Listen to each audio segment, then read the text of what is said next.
ಮುಖ್ಯಮಂತ್ರಿಗಳು ಉಪಮುಖ್ಯಮಂತ್ರಿಗಳು ಸಭೆ ಮಾಡಿ ಏನು ಅಲ್ಲಿ ಮನೆಗಳನ್ನು ಡೆಮಾಲಿಷ್ ಮಾಡಿ ಅವರು ಮನೆ ಕಳ್ಕೊಂಡಿದ್ದಾರೆ ಅವರಿಗೆ ಪರಿಹಾರ ಮತ್ತು ಮನೆಗಳನ್ನು ಕೊಡ್ತಕ್ಕಂಥ ತೀರ್ಮಾನವನ್ನು ಮಾಡಿದ್ದಾರೆ. ಬಹುಶಃ ಅಲ್ಲಿಗೆ ಅದು ಆ ಸಮಸ್ಯೆ ಬಗೆಹರಿಯುತ್ತೆ ಅಂತೇಳಿ ಅಂದ್ಕೊಂಡಿದ್ದೇನೆ. ಬಟ್ ಬಿಜೆಪಿ ತೆಗೆದುಕೊಂಡಿರೋ ನಿರ್ಧಾರ ಸರ್ಕಾರವೇ ಆಗಲಿಲ್ಲ ಅಂದ್ರೆ ಹೆಂಗೆ? ಅಲ್ಲ, ಈಗ ಅದನ್ನು ಅವ್ರು ಪರಿಶೀಲನೆ ಮಾಡಿ ಅವೆಲ್ಲ ಸಾಧಕ ಬಾಧಕಗಳನ್ನ ನೋಡೇ ತೀರ್ಮಾನ ಮಾಡಿದ್ದಾರೆ. ಮುಖ್ಯಮಂತ್ರಿಗಳು ಮತ್ತು ಉಪಮುಖ್ಯಮಂತ್ರಿಗಳು ತೀರ್ಮಾನ ಮಾಡಿರೋದು ಅವೆಲ್ಲ ನೋಡೇ ಪರಿಶೀಲನೆ ಮಾಡಿದ್ದಾರೆ. ಅದರಿಂದ ಆ ಸಮಸ್ಯೆ ಅಲ್ಲಿಗೆ ಬಗೆಹರಿಯುತ್ತದೆ ಅಂತ ಅಂದ್ಕೊಳ್ತೀನಿ. ಬೇರೆಯವರು ಹೇಳಿಕೆಗಳನ್ನು ಕೊಡೋದು, ರಾಜಕೀಯದ ಉದ್ದೇಶಗಳಿಂದ ಮಾತನಾಡೋದು, ವಿರೋಧ ಪಕ್ಷದವರು ಮಾತನಾಡೋದು, ಇದೆಲ್ಲ ಒಂದು ಭಾಗ. ನಾವು ಅವ್ರಿಗೆ ಏನು ಸಮಸ್ಯೆ ಬಗೆಹರಿಸಬೇಕಾಗಿತ್ತು ಅದನ್ನು ಬಗೆಹರಿಸಿದ್ದಾರೆ ಮುಖ್ಯಮಂತ್ರಿಗಳು ಮತ್ತು ಉಪಮುಖ್ಯಮಂತ್ರಿಗಳು. ನಾರಾಯಣಸ್ವಾಮಿ ಅವರು ಇದೇ ವಿಚಾರವಾಗಿ ಆರೋಪ ಮಾಡ್ತಾರೆ, ಸರ್ಕಾರಿ ಭೂಮಿಯಲ್ಲಿ ಯಾರೇ ಮನೆ ಕಟ್ಟಿದ್ರು ಕೂಡ ಕೇರಳದವರು ಇಂಟರ್ಫಿಯರ್ ಆಯಿತು ಅಂದ್ರೆ ಸರ್ಕಾರ ಅವರಿಗೆ ಎಲ್ಲ ರೀತಿಯ ಸೌಲಭ್ಯಗಳನ್ನ ಮಾಡಿಕೊಡುತ್ತೆ. ಇದು ಸಿಎಂ ಇಂದ ಅವರು ಹೇಳಿದ್ದಾರೆ ಅಂತ ಹೇಳಿ ಮಾಡಿರ್ತಕ್ಕಂಥದ್ದಲ್ಲ. ಅವರು ಹೇಳಿರ್ಬೋದು, ಅವ್ರಿಗೆ ಯಾರೋ ಅವ್ರಿಗೆ ಬೇಕಾದವರು ಅಥವಾ ಅವರ ರಾಜ್ಯದವರು ಯಾರಾದರೂ ಇದ್ದಾರೇನೋ ಅಲ್ಲಿ ಗೊತ್ತಿಲ್ಲ ಆ ಒಂದು 100 ಜನರ ಮಧ್ಯದಲ್ಲಿ. ಆದರೆ ಅವ್ರು ಹೇಳಿದರು ಅಂತ ಮಾಡೋದಕ್ಕೂ ಹೋಗಿಲ್ಲ. ಯಾರಿಗೆ ಮನೆ ಕಳ್ಕೊಂಡಿದ್ದಾರೆ ಅವ್ರಿಗೆ ಮನೆ ಆಲ್ಟರ್ನೇಟಿವ್ ಆಗಿ ಕೊಡಬೇಕು ಅಂತ ಬೇರೆ ಇಂಥ ಉದಾಹರಣೆಗಳು ಸಾಕಷ್ಟಿದ್ದಾವೆ. ಸರ್ಕಾರ ಅನೇಕ ಸಂದರ್ಭದಲ್ಲಿ ಮನೆಗಳನ್ನು ಕೊಟ್ಟಿದೆ, ಪರಿಹಾರ ಕೊಟ್ಟಿದೆ. ಆ ಹಿನ್ನೆಲೆಯಲ್ಲಿ ಅಷ್ಟೇ ಇದ್ರೆ ಅಂದರೆ ಕೇರಳದ ಮುಖ್ಯಮಂತ್ರಿಗಳು ಮಾಡಿದ್ರು ಅಂತ ಹೇಳಿ ಮಾಡಿರೋದಲ್ಲ. ಇದು ಕೇರಳದ ಮುಖ್ಯಮಂತ್ರಿಗಳು ನಮ್ಮ ರಾಜ್ಯದ ಅದರಲ್ಲಿ ಮೂಗು ತೂರಿಸುವಂಥ ಕೆಲಸ ಮಾಡೋದಕ್ಕಾಗೋದಿಲ್ಲ, ಮಾಡಲೂಬಾರ್ದು. ನಾವು ಹೋಗಿ ಕೇರಳದಲ್ಲಿ ಟ್ರಿವಾಂಡ್ರಮ್ನಲ್ಲೋ ಕ್ಯಾಲಿಕಟ್ನಲ್ಲೋ ಇಂಥದ್ದೇ ಘಟನೆ ಆದಾಗ ನಾವು ಹೋಗಿ ಹೇಳೋಕ್ಕಾಗುತ್ತಾ? ನಮ್ಮ ಮಾತು ಕೇಳಿಬಿಡ್ತಾರೆ ಅವರು. ಅದು ಕಾನೂನಾತ್ಮಕವಾಗಿ ಎಷ್ಟು ಸಮಂಜಸ ಅದು? ಕೇರಳದ ಮೇಲೆ ವಿಶೇಷ ಆಸಕ್ತಿ ಪ್ರೀತಿ ಇದೆ, ಯಾಕಂದ್ರೆ ಅಲ್ಲಿ ಮಳೆಯಾಗಿ ಆ ರೀತಿ ನೋಡಿ ಎಲ್ಲ ಕಡೆನೂ ಮಾಡಿದ್ದಾರೆ. ಹಿಂದೆ ತಮಿಳುನಾಡಲ್ಲಿ ಸುನಾಮಿ ಆದಾಗ ನಾವು ಪರಿಹಾರ ಕೊಡಲಿಲ್ವಾ? ಬೇರೆ ರಾಜ್ಯದಲ್ಲಿ ಮಹಾರಾಷ್ಟ್ರದಲ್ಲಿ ಭೂಕಂಪ ಆದಾಗ ನಾವು ಕೊಡಲಿಲ್ವಾ? ಆ ರೀತಿ ಮಾಡಿರ್ತಾರೆ. ಅದನ್ನು ಕೇರಳಕ್ಕೆ ಸೀಮಿತ ಮಾಡುವಂಥ ಉದ್ದೇಶ ಏನಿಲ್ಲ. ಬಿಜೆಪಿ ಇನ್ವೆಸ್ಟಿಗೇಷನ್ ಆಗಬೇಕು ಅಂತ ಬಿಜೆಪಿ ಅವರು ಕೇಳ್ತಾ ಇದ್ದಾರೆ. ಅದನ್ನು ಮಾಡೋಣ. ಅದನ್ನು ಬೇಕಾದರೆ ನಾವು ಫಸ್ಟ್ ಇನ್ವೆಸ್ಟಿಗೇಟ್ ಮಾಡ್ತೀವಿ. ರಾಜ್ಯ ಸರ್ಕಾರ, ರಾಜ್ಯ ಪೊಲೀಸ್ ಇಲಾಖೆ ಇನ್ವೆಸ್ಟಿಗೇಟ್ ಮಾಡುತ್ತೆ. ಹಂಗೇನಾದರೂ ಕಂಡು ಬಂದರೆ ನಾವೇ ಕ್ರಮ ತಗೊಳ್ತೀವಿ, ಕೇಂದ್ರ ಸರ್ಕಾರಕ್ಕೂ ಕೂಡ ತಿಳಿಸ್ತೀವಿ. ಸರ್, ಈಗಾಗಲೇ ಹಿಂದೆ 2019ರಲ್ಲಿ ಮನೆ ಕಳ್ಕೊಂಡವ್ರಿಗೆ ಇನ್ನೂ ಪರಿಹಾರ ಸಿಕ್ಕಿಲ್ಲ.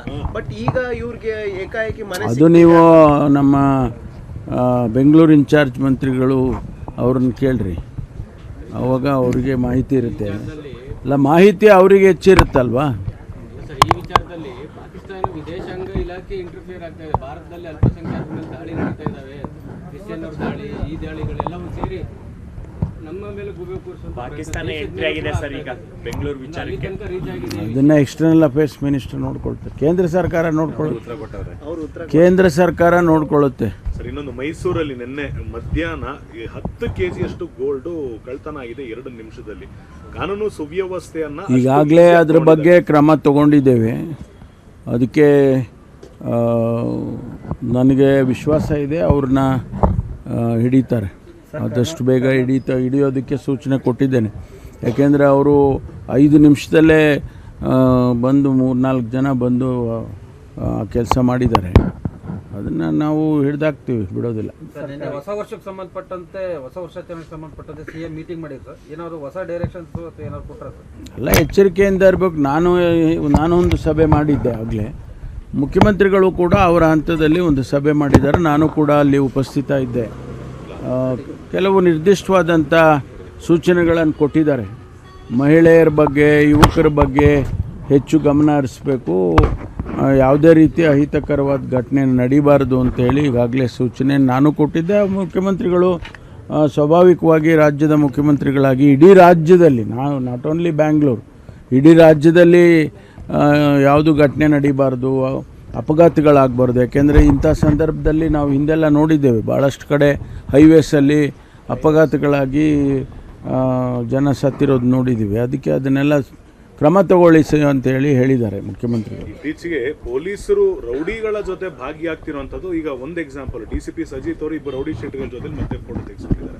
ಮೊನ್ನೆ ಒಬ್ಬ ಇನ್ಸ್ಪೆಕ್ಟರ್ ರೌಡಿ ಶೀಟರ್ ಜೊತೆ ಫೋಟೋ ಇತ್ತು. ಇಲ್ಲಿಗೆ ಅಪರಾಧ ಪ್ರಕರಣಗಳಲ್ಲಿ ಪೊಲೀಸರೇ ಶಾಮೀಲಾಗ್ತಿದ್ದಾರೆ, ಸರ್ಕಾರವೇ ಇಂಡೈರೆಕ್ಟ್ ಆಗಿ ಶಾಮೀಲಾಗ್ತಿದೆ ಅಂತ ನಿನ್ನೆ ಚಲವಾದಿ ಅವರು ಆರೋಪ ಮಾಡಿರುವಂಥದ್ದು ಒಂದಿಷ್ಟು ಎಕ್ಸಾಂಪಲ್ಗಳನ್ನು ಕೂಡ ಕೊಟ್ಟಿದ್ದಾರೆ ಸರ್. ಅದಕ್ಕೆಲ್ಲ ಈಗ ಕಮಿಷನರು ಗಮನ ಹರಿಸ್ತಾರೆ. ಯಾರಾದರೂ ಅಂಥ ರೌಡಿ ಶೀಟರ್ಗಳ ಜೊತೆಯಲ್ಲಿ ಅವ್ರ ಸಂಪರ್ಕ ಇದ್ದರೆ ಅಥವಾ ಅವರಿಗೆ ಸಹಾಯ ಮಾಡಿದರೆ ಅದನ್ನೆಲ್ಲ ಪರಿಶೀಲನೆ ಮಾಡಿ ಕ್ರಮ ತಗೊಳ್ತಾರೆ. ಕಾನೂನಿಲ್ವಾ ಅದಕ್ಕೆ? ಕಾನೂನು ಮಾಡಿಟ್ಟಿದ್ದೀವಲ್ಲ, ಕಾನೂನು ಪ್ರಕಾರ ತಗೊಳ್ತಾರೆ. ಅವ್ರ ಮೇಲೆ ಡಿಪಾರ್ಟ್ಮೆಂಟಲ್ ಎನ್ಕ್ವೈರಿ ಆಗ್ಬೋದು ಅಥವಾ ನೇರವಾಗಿ ಅವರೇನಾದರೂ ಭಾಗಿಯಾಗಿದ್ದರೆ ಅವ್ರ ಮೇಲೆ ಬೇರೆ ರೀತಿಯಲ್ಲಿ ಕ್ರಮ ತಗೊಳ್ತಾರೆ. ಈಗ ನಾವು ಹಿಂದೆ ಕೆಲವು ಸಂದರ್ಭದಲ್ಲಿ ಪೊಲೀಸ್ನವ್ರನ್ನೇ ಅರೆಸ್ಟ್ ಮಾಡಿ ಅವರಿಗೆ FIR ಮಾಡಿರ್ತಕ್ಕಂಥ ಅನೇಕ ಉದಾಹರಣೆಗಳು ಇದ್ದಾವೆ. ಅದರಿಂದ ಯಾರೂ ಕಾನೂನು ಮೀರಿ ಯಾರೂ ದೊಡ್ಡವರಿಲ್ಲ. ಕಾನೂನು ಬಿಟ್ಟು ಕೆಲಸ ಮಾಡೋಕ್ಕಾಗೋದಿಲ್ಲ. ಸಸ್ಪೆಂಡ್ ಆಗಿದ್ರು ಸರ್ ಇದೇ ಕಾರಣಕ್ಕಾಗಿ. ಈಗ DCP ಅವರೇ ಅಲ್ಲ, ಅವರಿಗೆ ನೋಡಿ, ಒಂದು ವೇಳೆ ಅವರು ಯಾವುದೇ ರೀತಿಯಲ್ಲಿ ಭಾಗಿಯಾಗಿದ್ದರೆ, ಅವರು ಫೋಟೋ ತೆಗೆಸ್ಕೊಂಡ್ರು ಅಂತಂದರೆ ನಾವು ಅದನ್ನು ತನಿಖೆ ಮಾಡ್ತೀವಿ. ಯಾವ ಉದ್ದೇಶಕ್ಕಾಗಿ ಫೋಟೋ ತೊಗೊಂಡಿದ್ದಾರೆ ಗೊತ್ತಿಲ್ಲ. ಅಂಥದ್ದು ಏನಾದರೂ ಭಾಗಿಯಾಗಿದ್ದರೆ ಅವ್ರ ಮೇಲೆ ಕ್ರಮ ತೊಗೊತೀವಿ. ಅವ್ರನ್ನ ಯಾಕೆ ಸ್ಪೇರ್ ಮಾಡೋದಿಲ್ಲ. ಸರ್, ನೀವು ಕೂಡ ಸೀನಿಯರ್ ಕಾಂಗ್ರೆಸ್ ಲೀಡರು, ಈ ನಾಯಕತ್ವ ಬದಲಾವಣೆ ಅನ್ನೋದು ಮುಗಿದ ಅಧ್ಯಾಯನ ಸರ್? ಅಲ್ಲಪ್ಪ, ಇದೇನು ನೀವು ಸ್ಟಾರ್ಟೇ ಆಗಿಲ್ಲ, ನೀವು ಇದಕ್ಕೆ ಹೋಗಿದ್ವಲ್ಲ ಇನ್ನೂ. ಮೊನ್ನೆ ಡೆಲ್ಲಿಯಲ್ಲೂ ಕೂಡ ಪರಮೇಶ್ವರ್ ಅವರ ಪರವಾಗಿ ಒಂದು ಹೋರಾಟ ನಡೀತು. ನೀವು CM ಆಗಬೇಕು ಅಲ್ಲ ರೀ, ಪರಮೇಶ್ವರ್ CM ಆಗಬೇಕು ಅಂತ ಯಾರು ಹೇಳ್ತಾರೆ ಅವರೆಲ್ಲ ನನಗೆ ಭಾಳ ಪ್ರೀತಿಯಿಂದ ಗೌರವದಿಂದ ಹೇಳ್ತಾರೆ. ನಾನು ಹೆಂಗೆ ಅವ್ರನ್ನ ನೀವು ಹೇಳಬೇಡ್ರಿ ಹಿಂಗೆ ಅಂತ ಹೇಳೋದ? ನಿಮ್ಮಲ್ಲಿ ನೀವೇನು ಅಂದ್ಕೊಂಡಿದ್ದೀರ ಅಂದರೆ ನಾನು ಹೇಳಬೇಕು ಅವ್ರಿಗೆಲ್ಲ ಹಿಂಗೆ ಹೇಳ್ಬೇಡಿ ಅಂತ, ಆ ಥರ ಏನಾದರೂ ಇದೆಯಾ?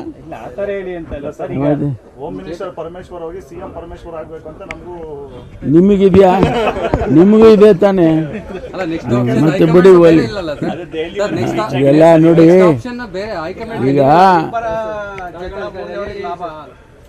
ಈಗ ಇನ್ನೇನು ಫೆಬ್ರವರಿನಲ್ಲಿ ಬಡ್ಜೆಟ್ ಪ್ರಿಪ್ರೇಷನ್ ಪ್ರಾರಂಭ ಆಗುತ್ತೆ. Hardly 1 more month. ಅಷ್ಟರೊಳಗಡೆ ನಮ್ಮ ಹೈಕಮಾಂಡ್ನವ್ರು ಏನಾದರೂ ನಿರ್ಧಾರ ಮಾಡಿದರೆ ಮಾಡಬೇಕಷ್ಟೇ. ಇಲ್ಲಾದರೆ ಬಡ್ಜೆಟ್ ಪ್ರಿಪೇರ್ ಮಾಡಬೇಕಲ್ಲ, ಯಾರಾದರೂ ಮಾಡಬೇಕಲ್ವ. ಈ ರಾಜ್ಯದ ಜನತೆಗೆ ನಾವೇನು ಆಶ್ವಾಸನೆಗಳು ಕೊಟ್ಟಿರ್ತೀವಿ ಆ ಹಿನ್ನೆಲೆಯಲ್ಲಿ ಬಡ್ಜೆಟ್ ಕೊಡಬೇಕಲ್ಲ, ಅದನ್ನು ಮಾಡ್ತಾರೆ. ಜನವರಿ 6 ಇಲ್ಲಾಂದ್ರೆ 9ನೇ ತಾರೀಕು 200% CM ಆಗ್ತಾರೆ ಅಂತ ಇಕ್ಬಾಲ್ ಹುಸೇನ್ ಮತ್ತೆ ಹೇಳಿದ್ದಾರೆ. ಮತ್ತೆ 3ನೇ ಸಲ ಹೇಳ್ತಾ ಇದ್ದಾರೆ. ಡೇಟ್ ಕೊಟ್ಟಿದ್ದಾರೆ ಸರ್, ಜನವರಿ. ಅವ್ರು ಹೇಳಿದ್ಮೇಲೆ ಆಯ್ತಲ್ರಿ, ಇನ್ನೇನು. ಇಕ್ಬಾಲ್ ಹುಸೇನ್ ಹೇಳಿದ್ಮೇಲೆ ಆಗೋಯ್ತಪ್ಪ. ಅಲ್ಲ, ನಾನು ಒಪ್ಪದೇ ಇರೋದು ಪ್ರಶ್ನೆ ಅಲ್ಲ. ಅವ್ರು ಹೇಳಿಕೆ ಕೊಟ್ಟಿದ್ದಾರಲ್ವಾ? ಹಾಂ, ಗೊಂದಲ ಮೂಡಿಸ್ತಾ ಇದೆ ಅಂತ ಅದೆಲ್ಲ ಏನಿಲ್ಲ. ಪರಮೇಶ್ವರ್ ಅವರು ಮುಖ್ಯಮಂತ್ರಿ ಮಾಡಿದ್ರೆ ಏನು ಲಾಭ ಅನ್ನೋದ್ರ ಬಗ್ಗೆ ವೇಣುಗೋಪಾಲ್ ಅವರು ಒಂದು ಟೀಮ್ ಭೇಟಿಯಾಗಿ ಕನ್ವಿನ್ಸ್ ಮಾಡಿದ್ದಾರೆ ಅಂತ ಒಂದು ಮಾಹಿತಿನೂ ತಮ್ಮ ಪರವಾಗಿ ಒಂದು ಸ್ಟ್ರಾಂಗ್ ಟೀಮ್ ಹೋಗಿದೆ. ಎಲ್ಲಿ? ಡೆಲ್ಲಿಗೆ ಹೋಗಿದೆ. ಡೆಲ್ಲಿಗೆ ತಮ್ಮ ಪರವಾಗಿ ರಿಪೋರ್ಟ್ ಕೊಟ್ಟಿದ್ದಾರೆ ಅಂತ ಪರ್ಯಾಯ ನಾಯಕತ್ವದಲ್ಲಿ ಹೈಕಮಾಂಡಿಗೆ, ನಮ್ಮ ಕಾಂಗ್ರೆಸ್ ಪಕ್ಷದ ಹೈಕಮಾಂಡಿಗೆ ಪ್ರತಿಯೊಂದು ಮಾಹಿತಿ ಇದೆ. ಅವರು ಜನರಲ್ ಸೆಕ್ರೆಟರಿ ಮೂಲಕನೂ ಮಾಹಿತಿ ತಗೊಳ್ತಾರೆ ಮತ್ತು ಅವ್ರದ್ದೇ ಆದಂಥ ರೀತಿಯಲ್ಲಿ ಮಾಹಿತಿಗಳನ್ನು ಸಂಗ್ರಹಣೆ ಮಾಡ್ತಾರೆ. ಅವ್ರಿಗೆ ಗೊತ್ತಿದೆ ಯಾವ ಸಂದರ್ಭದಲ್ಲಿ ಏನು ತೀರ್ಮಾನ ಮಾಡಬೇಕು, ನಾಯಕತ್ವ ಬದಲಾವಣೆ ಮಾಡಬೇಕಾ ಮಾಡಬಾರ್ದಾ ಎಲ್ಲವನ್ನು ಕೂಡ ಅವರೇ ತೀರ್ಮಾನ ಮಾಡೋದು. ಹ್ಯಾಂಡ್ ಪೋಸ್ಟ್ ಯಾವ ಕಡೆ ಹೋಗಿದೆ ಅಂದರೆ ಹೈಕಮಾಂಡ್ ಕಡೆ ಹೋಗಿದೆ.